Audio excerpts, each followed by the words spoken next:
नमस्कार दोस्तों, मैं राजकुमार मौर्य 2026 के अप्रैल महीने में देश के अलग अलग राज्यों में विधानसभा का चुनाव होने जा रहा है, जिस पर पूरे देश की निगाहें टंगी हैं।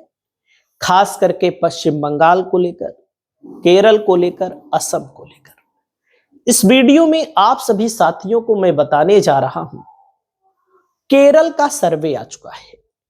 केरल में किस पार्टी को बहुमत मिल रहा है, किस पार्टी को किस जिले में कितनी सीट मिल रही है, इस वीडियो में आप जानिए। दोस्तों, अभी लोकसभा का चुनाव समाप्त हुआ।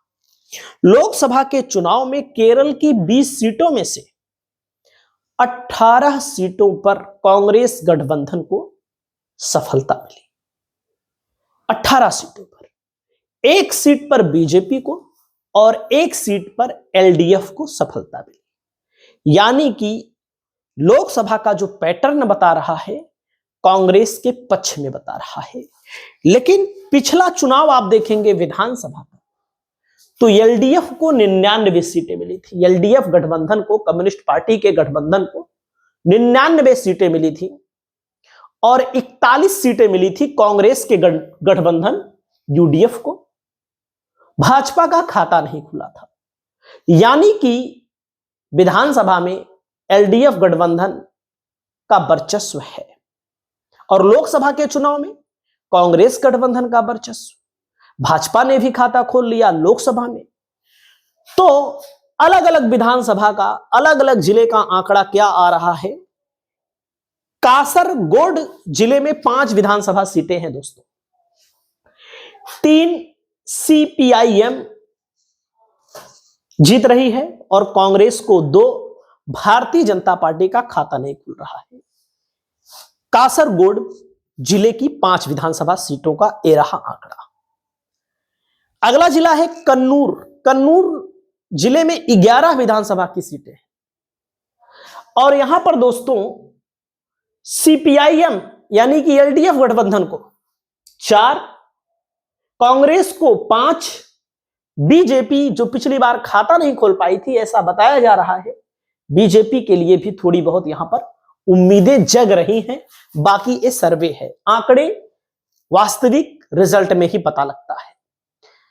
अगला जिला है वायनाड, जहां की सांसद हैं वर्तमान में प्रियंका गांधी। पिछली बार राहुल गांधी यहां से चुनाव जीते थे, अमेठी से हार गए थे। तो यहां पर कांग्रेस को 3 की 3 सीटों पर पूरा का पूरा सफलता मिल रही है।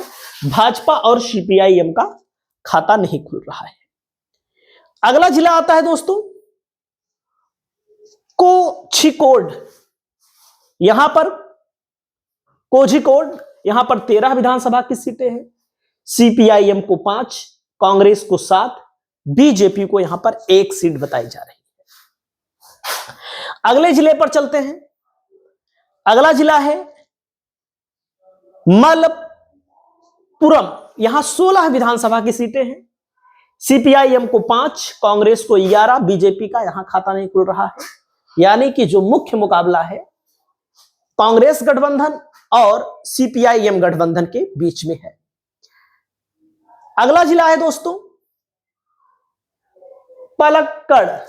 यहां पर 12 सीटें हैं। 4 सीपीआईएम, कांग्रेस को 7 और बीजेपी का यहां पर खाता खुलता हुआ बताया गया है। अगला नंबर आता है त्रिशूर विधानसभा जिला दोस्तों। यहां पर 13 विधानसभा सीटें हैं। सीपीआईएम को 5, कांग्रेस को 8 और बीजेपी को यहां पर 0 सीटें मिलती हुई बताई जा रही है। अगले जिले की ओर बढ़ते हैं। अगला जिला है एर्नाकुलम। एर्नाकुलम में 14 विधानसभा सीटें हैं। 7 सीपीआईएम को, कांग्रेस को 5 और बीजेपी के लिए 2 सीटें यहां पर बताई जा रही है। हालांकि पिछली बार बीजेपी का खाता नहीं खुला था, तो बीजेपी का खाता जब नहीं खुला था तो क्या आपकी बार बीजेपी कोई बहुत बड़ा कमाल कर सकती है। दोस्तों, इडुक्की में 5 विधानसभा की सीटें हैं। सीपीआईएम को 3, कांग्रेस को 2 सीटें मिली और मिलेंगी। अनुमान सर्वे का यह बता रहा है। कोट्टायम में दोस्तों 9 विधानसभा की सीटें हैं। सीपीआईएम को 3, कांग्रेस को 6 सीटें मिलती हुई बताई जा रही है। बीजेपी का इस जिले में खाता नहीं खुल रहा है। अगला जिला आता है केरल राज्य के अगले जिले में अलपुझा में 9 विधानसभा की सीटें हैं। सीपीआई-एम गठबंधन को 4, कांग्रेस गठबंधन को 5 सीटें यहां पर मिल रही हैं। अगला जिला आता है दोस्तों तिरुवनंतपुरम में 14 विधानसभा की सीटें हैं। कांग्रेस को 7 सीटों पर, सीपीआई-एम को 5 सीटों पर, बीजेपी को 2 सीटों पर, यानी कि जो बीजेपी पिछली बार खाता नहीं खोल पाई थी उसको यहां पर 2 सीटें अकेले मिल रही हैं। और लोकसभा में भी 1 सीट जीती है बीजेपी। बीजेपी की आदत रही है, बीजेपी जहां नहीं रहती है वहां पर बहुत मेहनत करती है। वहीं पर अगला जिला है पथानमथिट्टा। यहां पर दोस्तों सीपीआई-एम को 3, कांग्रेस को 2 और बीजेपी को 2 सीटें मिल रही हैं। अगला जिला आता है दोस्तों कोल्लम। 11 विधानसभा की सीटें हैं। बीजेपी को 1, कांग्रेस को 6, सीपीआई-एम को 4। तो दोस्तों ओवरऑल जो पिछली बार 99 सीटों पर सीपीआई-एम थी उसको 55 सीटें मिलती हुई बताई जा रही है। जो 99 सीटों पर जीती थी पिछली बार, जो सरकार में है उसको 55 सीटें, और यहां पर कांग्रेस को 76 सीटें और एनडीए को मुश्किल से 9 सीटें। एनडीए मतलब बीजेपी गठबंधन, बीजेपी भी अपना गठबंधन बनाकर चुनाव लड़ती है तो जहां पर कमजोर रहती है। तो यानी कि साफ संकेत मिल रहा है कि केरल में अब की बार बदलाव होगा। लोकसभा में बदलाव देखने को मिला था। आपकी अपनी क्या राय है? आप लोग अपनी राय को बताएं। नमस्कार।